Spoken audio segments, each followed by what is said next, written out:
My favourite birthday parties to go to were McDonald's parties. That wouldn't go down now. That would be poo-pooed and frowned upon. I loved one. I loved a McDonald's birthday party.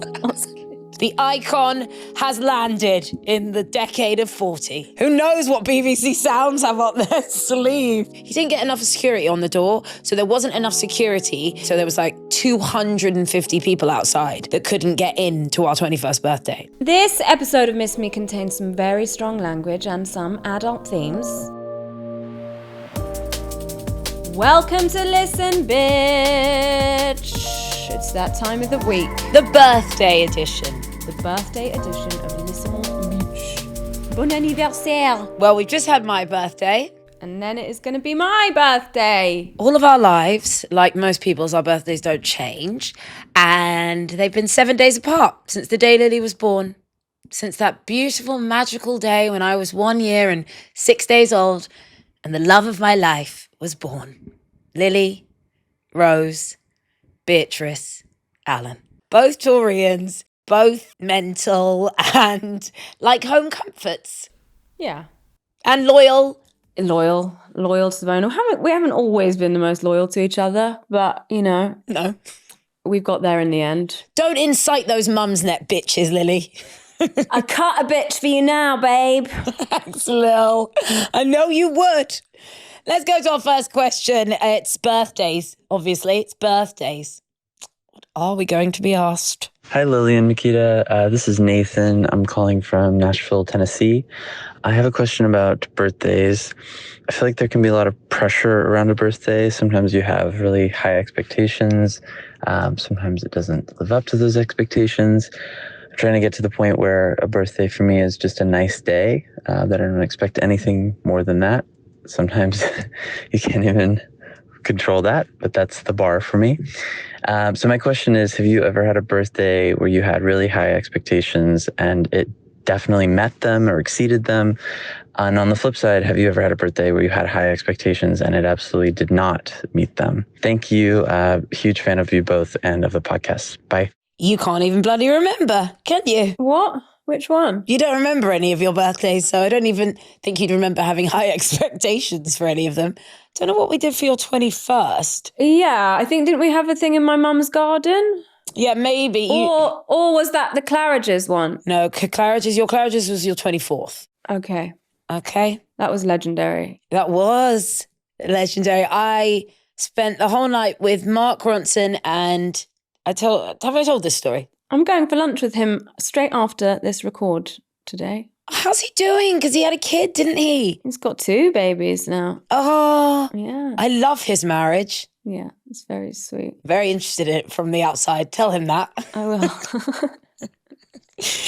My 21st, let's talk about the absolute shit show that was my 21st. I decided to do it as a threesome with cousin Phoebe and our best friend Lauren Jones. Yes, Lauren.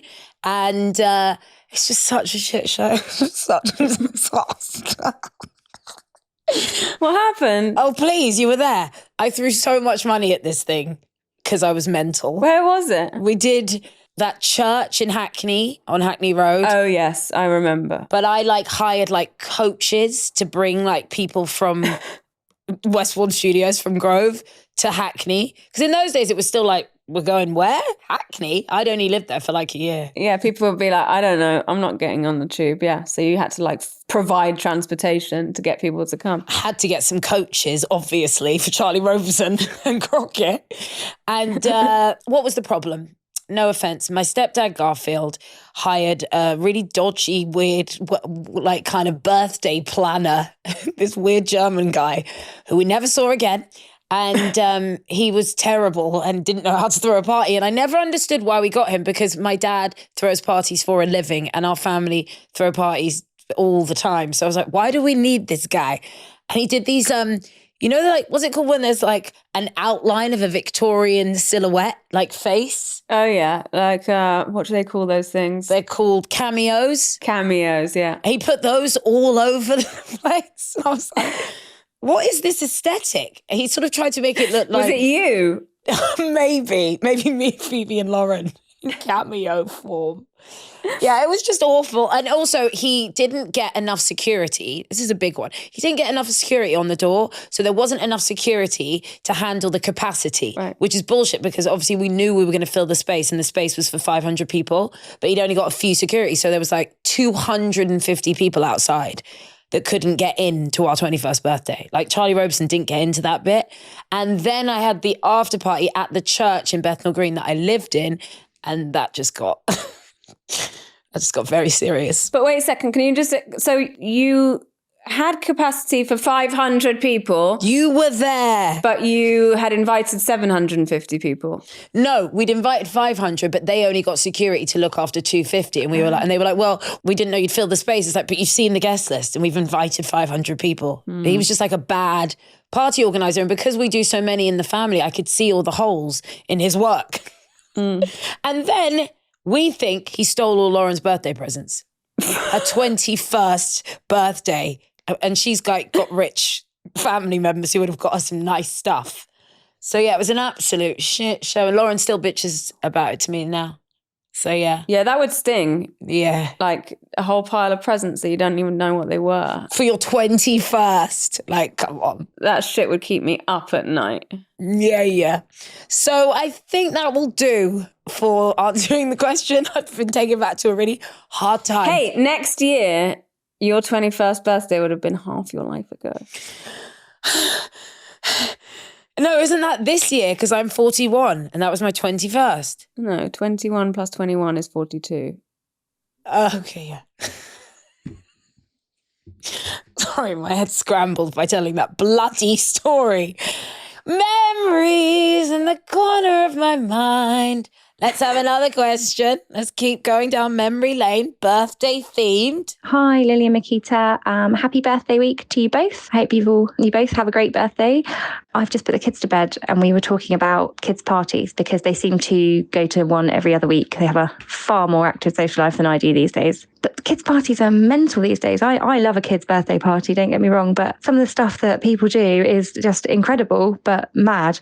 It's like there's a lot of pressure to have your Instagram corner set up so people can get nice photos and spending 250 quid on a balloon arch that you're going to use for 3 hours. And you know, who wants to stand in a soft play on a Sunday morning at 9 a.m. with a slight hangover? Not me, but we do it and it's fun and the kids have a great time. But I was wondering what kids' parties were like when you guys were kids and what your favourite things about them were. And also, what is the best thing you've ever got in a party bag from a party? Mine was a giant gobstopper, which lasted me about 2 weeks. It's still famous to this day because my tongue was like a different colour than it should be for quite a long time after I finished eating it. Anyway, have a great birthdays. Thanks for the podcast. I love it. Let me know what you think. Happy birthday week. I love that. It is our birthday week.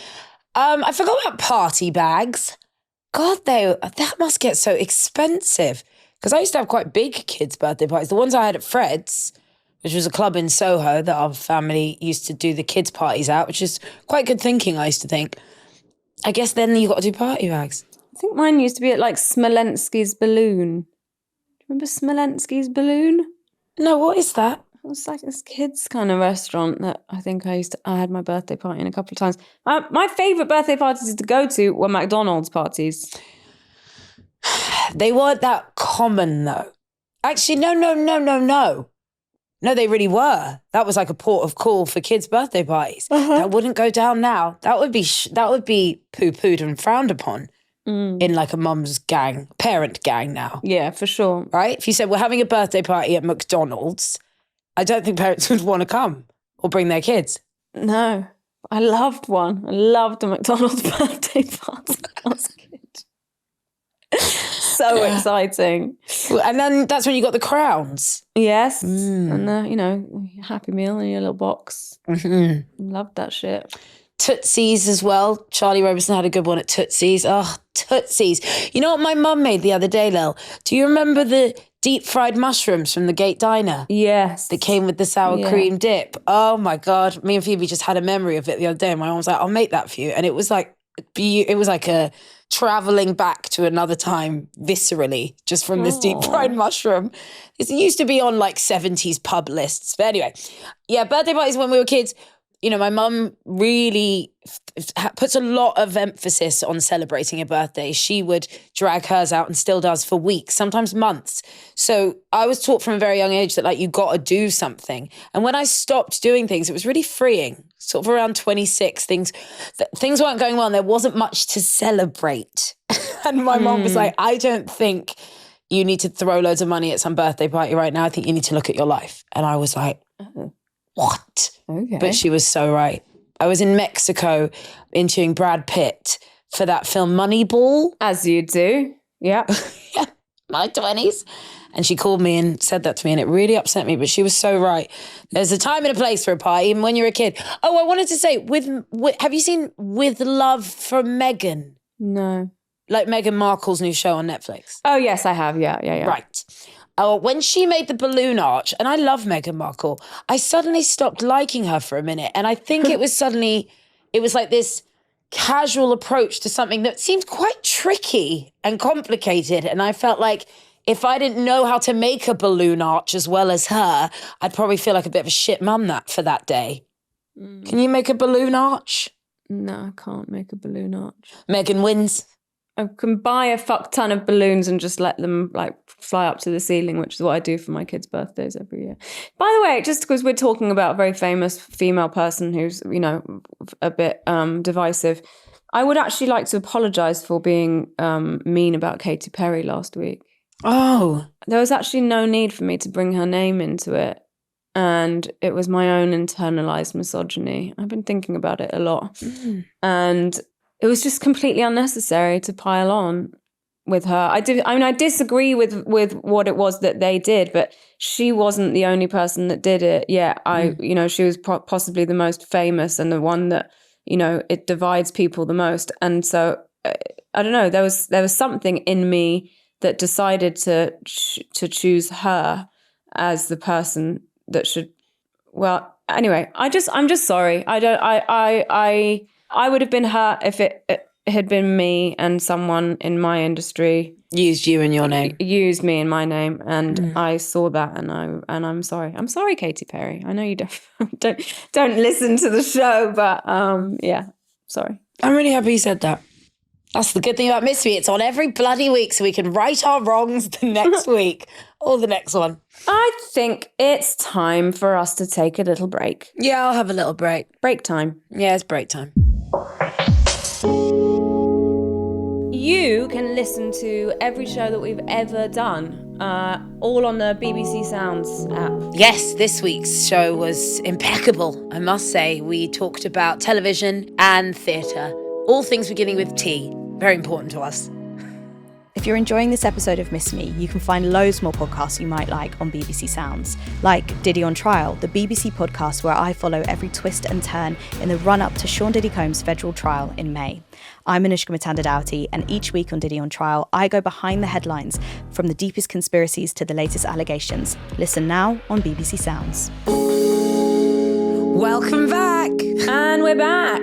And we're back. As if by magic. Okay, let's have another question. Let's have a little penalty. Hi, Miquita. Hi, Lily. My name's Jess. I'm from Shropshire. Absolutely love the podcast. Listen to it every week. So it's my birthday on Sunday. So like you two ladies, I am a Taurus. And I know a common trait for Tauruses is that we love our food and love eating, which might not be the case for all, but for me, that's 100% true. I love my food. I love cooking. I love eating out. I love good food. I love dirty takeaway food. Anything. So my question for you is, what would be your perfect birthday food? What would be your perfect meal? Or do you prefer like a big buffet at a party? So yeah, what would be your perfect food? Thank you guys. And I hope you both have lovely birthdays as well. Bye. Thank you. Well, Lily loves to eat out. Loves to eat out. I don't think there's anyone I know that enjoys restaurants as much as you. I think I probably prefer like my mum or your mum to cook for my birthday. Yeah. Then cook for myself or go out to a restaurant. Yeah, nice restaurant with the kids. But what is on the menu Oh. if Mum or Alison were cooking? Because Mum made me, Mum did a lot of cooking for me this weekend. She made me a shepherd's pie. Just a standard shepherd's pie, but it's my favourite thing to eat. And I was like, happy birthday to me. Your mum's chicken, I probably like, with rice and avocado salad. My mum, probably her roast chicken and orzo that she does, which I really like. I think we just want like cozy food that makes us feel good on our birthday. And for some reason, it does feel good to be cooked by your mum when it's your birthday. I think sometimes we all just want to feel like a bit of a kid that's being looked after for the day. I know I do. Do you want to ask for the next question, honey bun, on this birthday special? Can we have another question, please? Hi, Lily and Miquita. I'm Jessie. I'm from Dublin, but I live in Amsterdam now. Huge fan of the podcast. It gets me through when I'm missing my girls, and I love listening to you guys. So my birthday question for you, I recently turned 30 and I had a vampire themed party. So everyone was very sexy or very silly. And I wanted to know if you had ever had a themed birthday party. Thanks. Love you. Bye. I think we think we're too cool for them. I don't think I've ever done a fancy dress or a theme. No. Yeah, we're not really like white party kind of people. I don't know if I've ever had a fancy dress party, which is strange because I love fancy dress. You do? I don't know if I've ever had a theme. Let me just think. So I feel like I'm missing some really obvious themed birthday party. I mean, the theme was just like, let's get fucked up. So did that a lot. No, I don't think I ever needed a theme. It's very important to me to have good music that I like. I hate bad music. It kills a party. And we were taught early about the things that a good party needs. What do you think that is? I think what I've learned from our family is what a good party needs is a generational mix. Always. Yeah, that's good. And I think that even works for kids' parties. It's a good shout. What did she actually ask us? Have you ever had a bad thing? No, the answer's no. Can we have another question, please? Hi, Lily. Hi, Miquita. It's Christine here from Cumbria. I'd just like to say that, first of all, before I ask my question, that you're both pure icons. I am a 1985 baby too, so I've grown up loving you both. It's my big 4-0 this year too, as it is yours, Lily. And I feel about 20 in my head. Maybe my thought process has started to change a little bit over the years, but I do not feel 40. I just wondered how you two feel about the aging process. Do you feel your age? Do you feel like I do, so much younger? I get a shock sometimes when I look in the mirror. And I also get a shock when I go out in the clubs or pubs and there are these children in there that look, some of the lads not even old enough to shave. Anyway, I hope that you both feel as youthful as I do inside. Oh, that's a lovely way to end your question. I do feel youthful inside. What about you? Do I feel youthful inside? No, I don't think I do. I've always felt older than I am. You were kind of getting old at like 26. I don't mean like getting old, but like becoming a grown-up and doing very grown-up things. I feel like I chase stability and like, family. I think part of that, determination to, have that stability matured, it was quite a mature sort of fantasy to have, But let's be honest.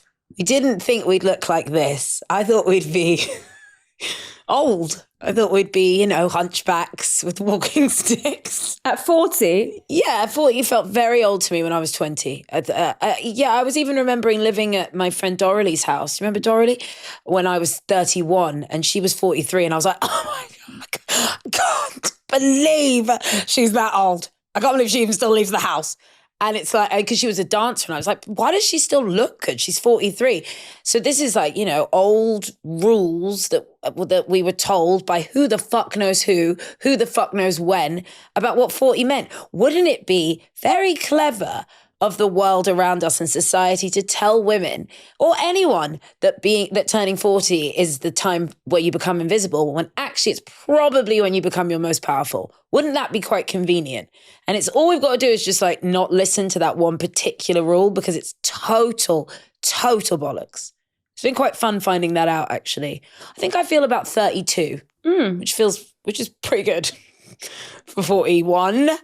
But I wouldn't mind doing that test with you where they tell you what your physical age is. I did it actually here for a part of a medical thing. I think I'm 36, maybe. Oh, I'm looking for younger than that. I'm hoping for a bit younger than that. I do feel weirdly young. I feel younger at 41 than I did at 40. 40 was very surreal, I have to say, because we were shooting, me and Lil were doing a photo shoot opposite on the street that I grew up on. Yeah. So to be staring at Powers Terrace, staring at the stoop that I was a young child on for so long, that was quite trippy to be turning 40. I found that quite heavy and a bit difficult when we were at Clancy's house. Yeah. That all started getting a bit like, oh my God, this is real. But 41 feels a little bit more freeing. Yeah. Good. I think we answered that one. Yeah, I'd say so for the lovely lady in Cumbria. Yeah, we'll have a final question, please. Hi guys, it is Melanie from Leicestershire. Loving the podcast. I'm obsessed, just love it. I am turning the big 40 next year and I feel like I need to start planning it. I'm a mum of 2 kids under the age of 5, so it's pretty crazy. And I feel like this is a good, valid excuse to ask for a babysitter overnight. So yeah, what is good to do in London for a 40th? I mean, I love London, but I've not been for a good 5 years now.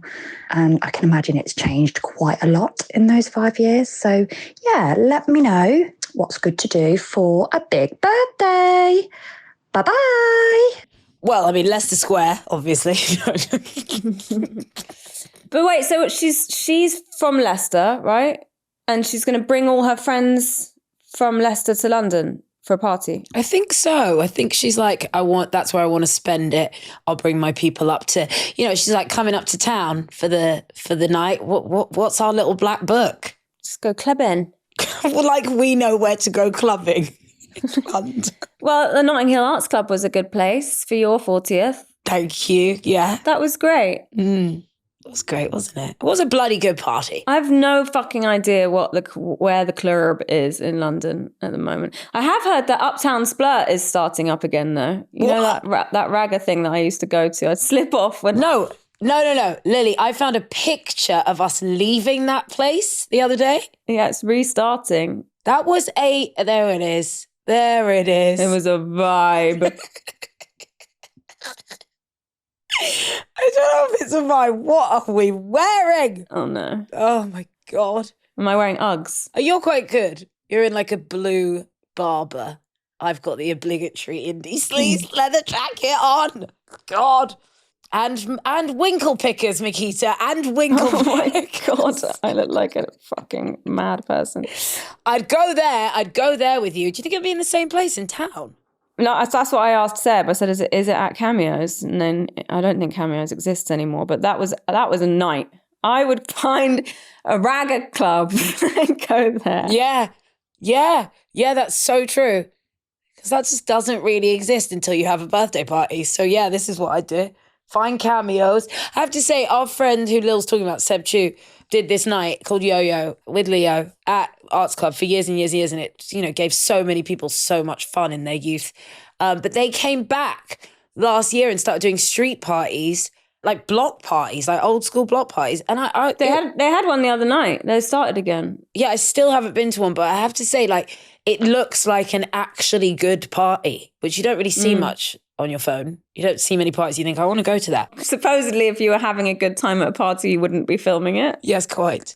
Yeah, but this is good, actually, because Yo-Yo, they're not filming it. It's like Natalia filming it all, and everyone's just like in the rave. She's the one just making the edits of the nice films. No one is on their phones at this rave. Yeah. It's next year, right? So we'll find out what the Yo-Yo plans are. I think you and your friends would really enjoy a little West London block party. That's my advice. And breathe in the middle of the birthday week. We can do this. Okay, I'm here. I'm doing it. You can do this. I've just done it. You can do this. You can be celebrated. And I can't wait to see what presents you have and the fanfare that England has for you. Waiting for you. Who knows what BBC Sounds have up their sleeve to celebrate Lily Allen turning 40. We expect to see on the front cover of every paper. The icon has landed in the decade of 40. I'll write it. Okay. Next week's Listen Bitch theme is something that we've come up with together to mirror today's modern world. Lily, what is next week's Listen Bitch theme? Next week's Listen Bitch is going to be AI. AI. AI. AI. AI. And that's all we have to say about that, because we're going to talk far too much about it. No, you can send your question Through our new AI device. or just thoughts. I was thinking sometimes it doesn't have to be a question. It could just be a thought, and then we can carry on from those thoughts. That's really nice. Do you know what I mean? That's really nice, and I'd like to add something too. So there's one ad. If you have a thought that you'd like us to continue with, please do send it along. And also, I'd like to know what people do for jobs. I really would. So can you just tell me what your job is when you tell me who you are? Because I just really want to get who you are. Let's perk up Listen Bitch for the spring, for the summer even. And yes, and you can send those questions or thoughts or whatever it is that you want to send to us at 08000 30 40 90. That's 08000 30 40 90. And that's it from us. We'll see you next week. Well, goodbye. Bye.